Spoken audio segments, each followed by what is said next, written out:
Hello everybody, welcome to my second annual video that just kinda happens to be coming out on New Year's Eve, so I get to talk about the past year and the upcoming year in it.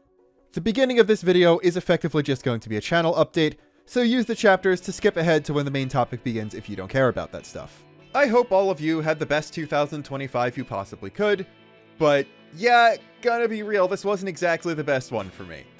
I really don't want to complain because I know there are a lot of people who had much worse years than I did, and the fact that I'm even able to say this to a YouTube audience is indicative that I didn't exactly have the worst year I could have. But yeah, this year started out really strong, but post-MomoCon, basically nothing really went right for me. And that was late May. I'm not here to make excuses or beg for sympathy, but you've noticed, I'm well aware, my content has been very lacking and intermittent in terms of both cadence and quality recently, though that's just kind of the final exacerbation of a long downward trend that started basically around when Xenoblade 3 was first announced. I'm always real harsh on myself and my own work, and stuff like the algorithm changing so that everyone across the board was seeing much lower numbers than usual this year, and XDE not having as big a splash as I was hoping, definitely didn't help.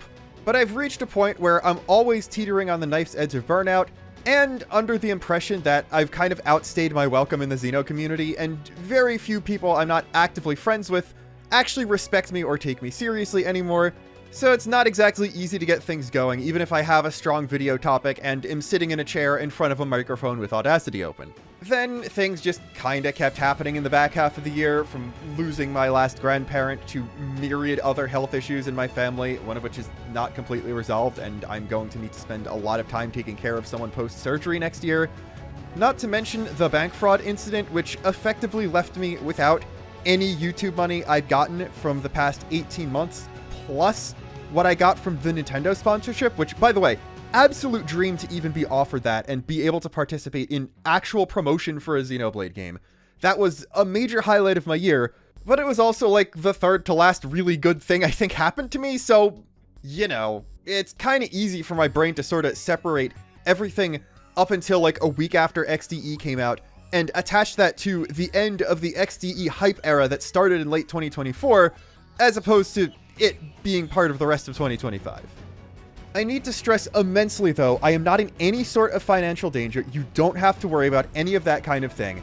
It's just a very big inconvenience, and while I'm not in danger, and I'm also very lucky that all the big purchases I made this year, like the MomoCon trip and the Switch 2 stuff and all that, happened before anything, I could still always use a bit more pocket change, so do not be surprised if I do things like pointing out the Patreon and YouTube memberships more frequently, actually remember to ask people to like, comment, and subscribe in videos more than once a year, and do more sponsored things. In exchange for that inevitable added annoyance for a lot of people, I'm going to do my best to make following me a lot more worth it in terms of just doing more stuff. I think a large part of the burnout was just feeling obligated to get through all these XDE ideas that I wasn't sure if anyone was even going to watch. So this is already the first video that's not part of that, and I have several ideas for other things to do already.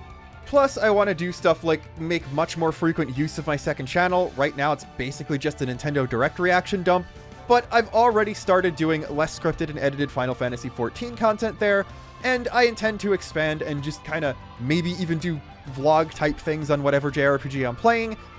Also, stream again. I definitely need to beat both Bot and Kaitos games before the next Xeno comes out, and, well, I've always wanted to do that on stream, and that hasn't changed at all. Plus, expanding the breadth of what I do on this channel as well, at least a little bit. Like, not be the Xeno guy who makes a Trails video every 6 months, but a slightly more general JRPG channel that just has a very heavy central focus on Xeno. I don't expect to get all the way there immediately. Refinding my passion for content creation is going to be a process, but I think I'm going to start with one goal, and that is for every month of 2026, I will upload more than one video to this channel.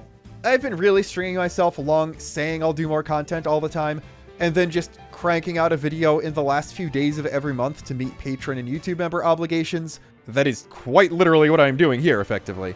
And I think breaking away from that is the big first step to getting to where I want to be as a content creator.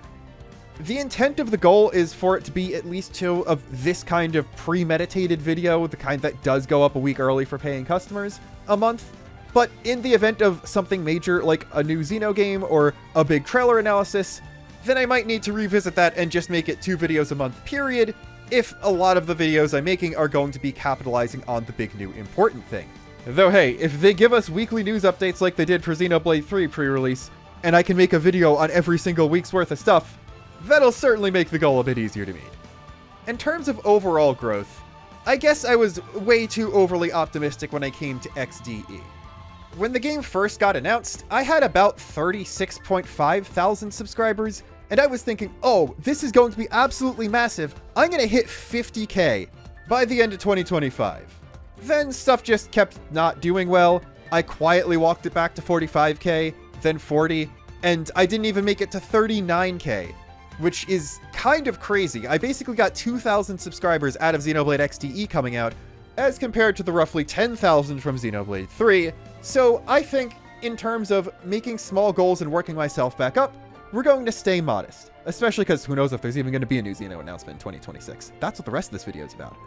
My goal is to hit 40,000 subscribers on this channel before I start recording this end-of-year video for 2026. I think that's pretty in tune with my whole reining in expectations and building myself back up thing, while still being a completely achievable goal for me. I could, of course, always use your help with such things, so if you're interested in what I have to offer, you can always subscribe and recommend me to other people.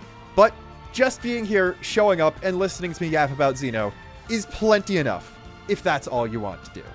Thank you for your support as always. Let's get on with the show.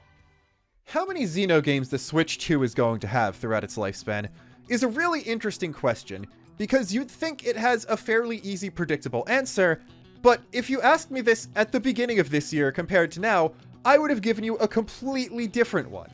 The Switch 1 generation was unprecedented for Xeno standards, because it is the first Nintendo-era console generation to have more than one Xeno game in the first place, while also seeing the biggest growth Xeno ever has, the biggest growth Monolithsoft has ever seen, and the biggest success Monolith's co-developed non-Xeno games have ever had. Breath of the Wild and New Horizons alone have sold almost 7 times more than the entire Xeno series put together, by the way. To begin to put things into perspective, the Switch 1 generation had 4 Xeno games released for it. Xenoblade 2, which also got DLC, Xenoblade 1 Definitive Edition, Xenoblade 3, which also got DLC, and Xenoblade X Definitive Edition. The Switch 1 as a console was Nintendo's primary thing for just a bit over 8 years, meaning that there was a new Xeno game on average every 2 years during the Switch's lifespan. But you also can't just expect there to be a new Xeno game every 2 or 3 years through the entire Switch 2 generation. You also have to keep in mind that 8 years is a pretty long time for a console generation, and I think it's safe to say that no matter how good the Switch 2 ends up doing, and the numbers are looking pretty good so far, it's not quite going to be able to capture the same lightning in the bottle the Switch 1 had, purely based on novelty, so it's not going to do as well as that did, though much more on a 3DS versus original DS scale than a Wii U versus Wii scale. This could easily lead you to predict the Switch 2 having a shorter lifespan than the Switch 1, and at the beginning of this year I probably would have agreed with you, but given the rising cost of RAM, GPUs, and the like, there's a very good chance that the already fairly pricey Switch 2 is going to be even more expensive in the near future, and if current trends hold, it's going to be very unreasonable for Nintendo to expect people to upgrade to an even more powerful machine for a pretty long time. So without knowing when the AI bubble's gonna pop, and how long it will take the economy to recover from that pop, it's hard to say when it will even be financially incentivized for Nintendo to release new hardware at all. Add to that the fact that noticeable increases in console power have begun to plateau over the past decade. The fact that PS5 and Series X ports to the Switch 2 are completely possible and able to run very well, albeit at lower settings than the original consoles. And the fact that nobody wants the PS6 coming soon in spite of there already being rumors about it. I think it would be okay to sort of split things down the middle and work under the assumption that the Switch 2 will have 8 years in the limelight, just like its predecessor did. We then also have to look at timing and context of each individual release. At the current release cadence, 4 games per 8 years is actually kind of pushing it. And that's because Xenoblade 2 came out 9 months after the Switch 1 released, and Xenoblade XDE came out like 2.5 months before the Switch 2 released. So the first and last entries are both very, very close to the ends of the generation, and we've basically already missed that early a beginning window when it comes to Switch 2. Xenoblade 2 was first revealed at the January 2017 Switch presentation among a whole bunch of other titles, and then released in December of the same year. As far as we can tell, it seems like Nintendo has started to learn from the Metroid Prime 4 development hell, and moves to only announcing games publicly when there's about a year to go before they come out, to minimize the amount of public-facing delays, and also avoid the thing everyone hates where a game is revealed years and years before it actually comes out, or is even remotely ready to be shown outside of a pre-rendered trailer. Elder Scrolls 6 was first announced in 2018, and apparently only left pre-production this year. That is 3 Xenoblade games, at least 2 builds of Metroid Prime 4, one of which they did finally release, and nearly an entire metric Nintendo Switch 1 lifespan, for those of you who weren't counting. My point in all of this is, it's already been almost 7 months since the Switch 2 came out. If a new Xeno game were to come out, with the same spacing from the console release as Xenoblade 2 with the Switch 1, it would be an early March game. And considering there wasn't any Xeno in the last Direct, and the reveal to release period of XDE, which was the fastest in series history, was just under 5 months, I think it's staggeringly unlikely they're going to shadow drop a Twitter trailer for a game coming out in March. Is it possible we could see something as early as the first Direct of 2026? For sure, but its release window would be the midsummer Xenoblade 3 one at the earliest, which is already over a year into the system's lifespan. For the past 10 years, the Xenoblade series has had a very, very consistent release schedule, never taking more than a year off between releases, or 2 years if you don't count finishing out a DLC pass. The only thing with that is, it's probably not sustainable for them to keep doing that, for 2 reasons. The first is Switch 2, more powerful, game development costs are up. This has already been mentioned as a known quantity by multiple people at Monolithsoft when it comes to their future projects and recruiting for them. This of course means that the average development cycle for a new game is probably going to be a bit longer, and considering that the current release cadence would imply that there would be no Xeno game in 2026, and then Xenoblade 4 or another brand new game in 2027, it could be until even after that when we'll actually get to see something new. On top of that, while they have been consistently bringing in people for a very long time, the speed at which Monolith has been inducting new people into the company also appears to have slowed in recent years. Now, this might be unconnected to everything else, and intentionally by design now that they're starting to reach the amount of people they need, but on social media they seem to have been posting a lot more about what their specific roles do and exactly the kind of people they're looking for, which suggests they're not hitting the amount of people that they're wanting to. And we only got a recruitment drive specifically for a Tetsuya Takahashi-led RPG project in August 2024, which, while it does absolutely indicate a new game is coming, could also mean it only just entered primary production that recently.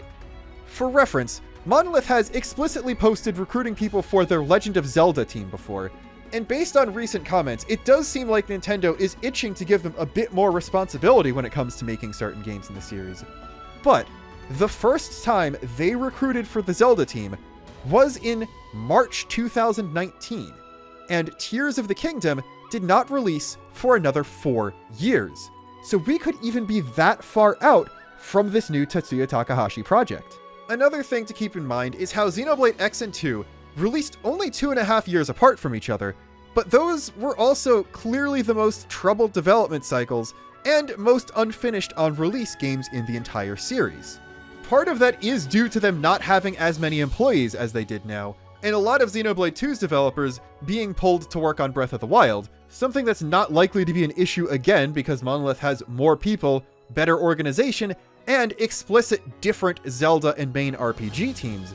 But I think we can safely say they're never going to have 2 different Xenoblade games that are in production at the same time, unless one of them is only in pre-production, or one of them is some sort of definitive edition type remaster. This is understandable and reasonable, and I don't think many people are complaining about any of the remasters existing at all for terms of accessibility and the like. But I hate to point this out, they are running out of games to make definitive editions of. 2 of the 4 Switch 1 Xeno games were definitive editions of Xenoblade games from a previous console generation, and now by default, all 4 Xenoblade games are already playable on the Switch 2. That leaves Xenogears and Xenosaga as the only Xeno entries not available on current-gen hardware. And considering Gears is in Square Enix jail and will probably never be touched by Monolith again, the only thing remaining to do a definitive edition of is Saga, unless they want to make a DE of a Switch 1 game on the Switch 2, which, while Xenoblade 2 certainly could use the quality of life updates that the other DEs brought, the idea of a proper full-price DE existing and taking up one of the precious few slots for major Monolith projects this generation only serves to remind me of the 3DS remake of Bowser's Inside Story that literally nobody bought and killed Alpha Dream. Now, I'm not saying Monolith is in any trouble of going out of business even if their next game does completely flop. They're kinda way too necessary to first-party Nintendo for them to ever let that happen.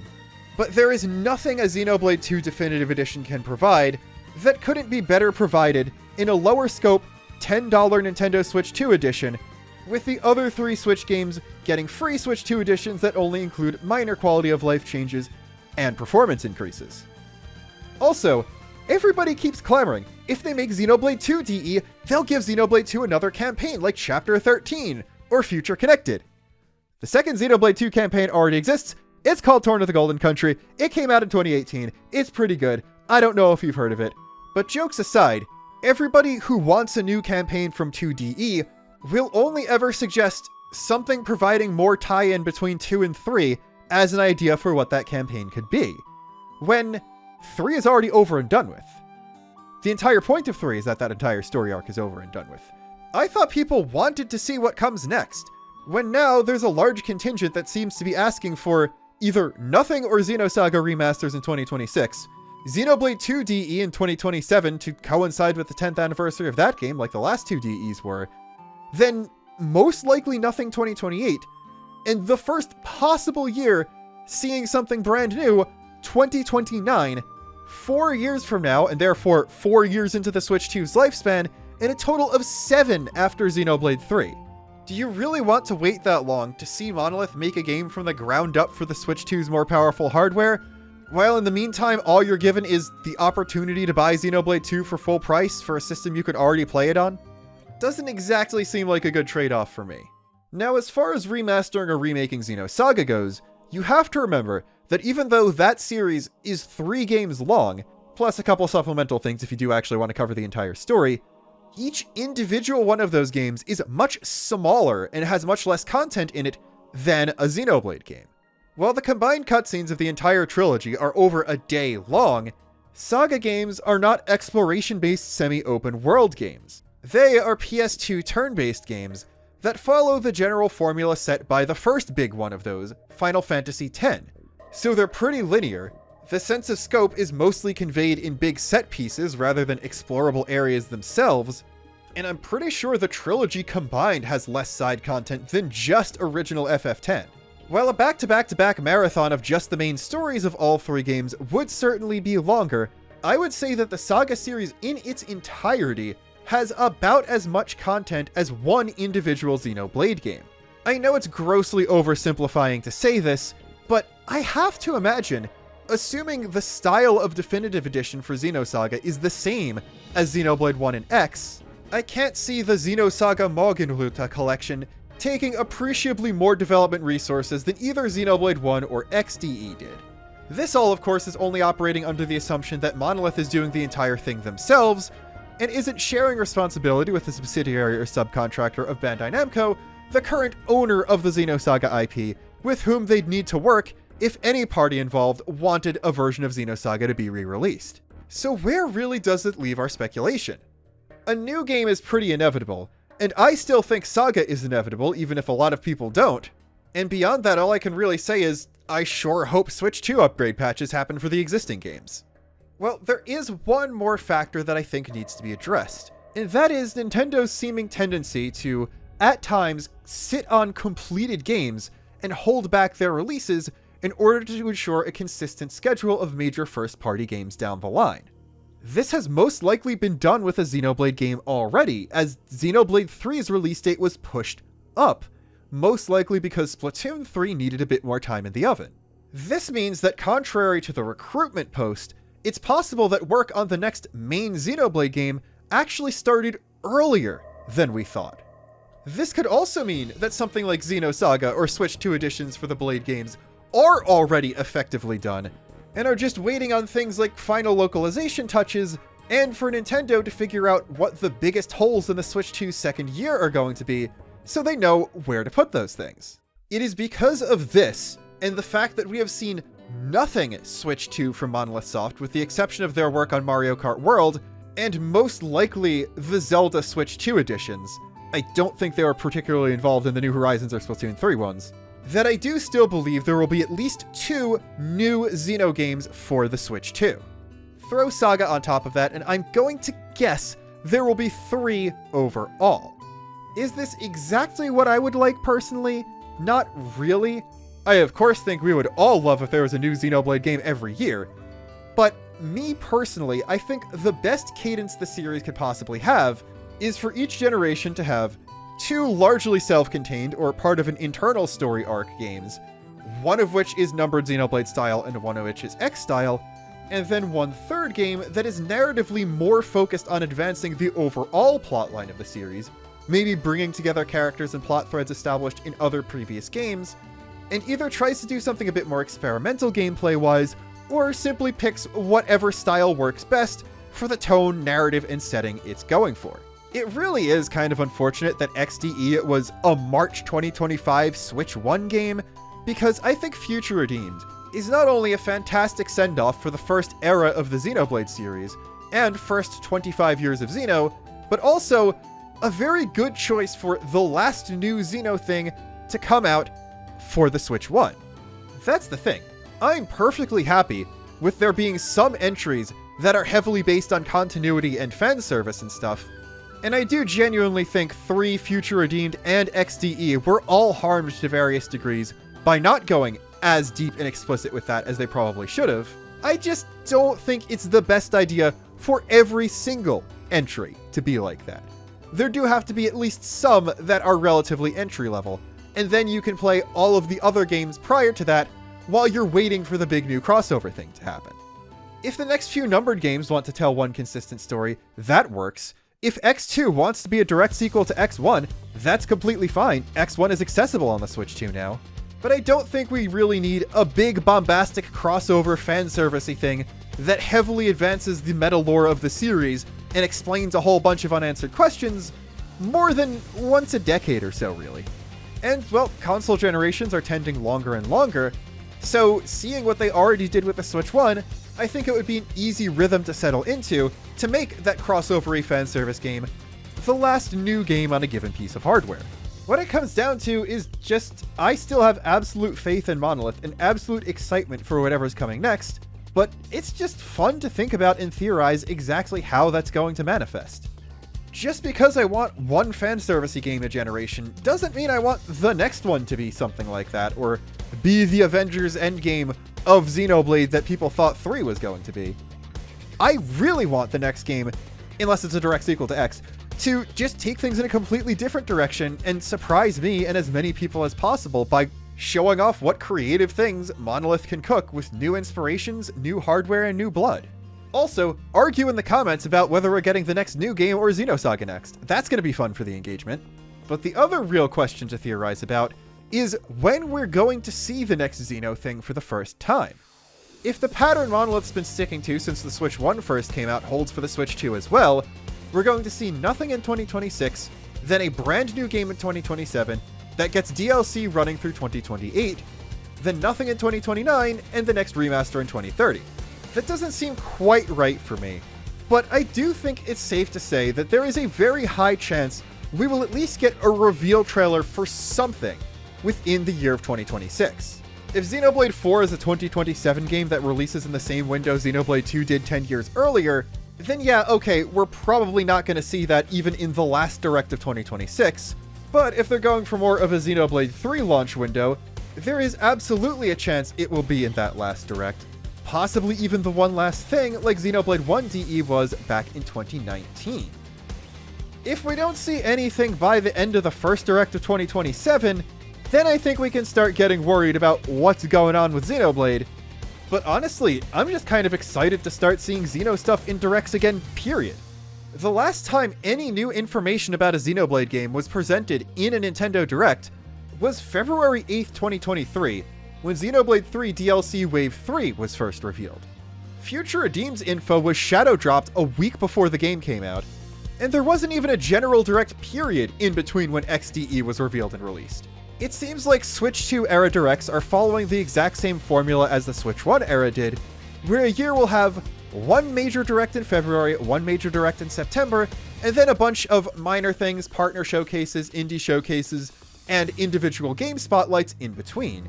And I think that within the next 3 general Directs, we will see whatever the next Xeno release is going to be. This could be as soon as February 2026 if Xenosaga is real and coming out sooner than we think, or as late as February 2027 if there's nothing until the next completely new game.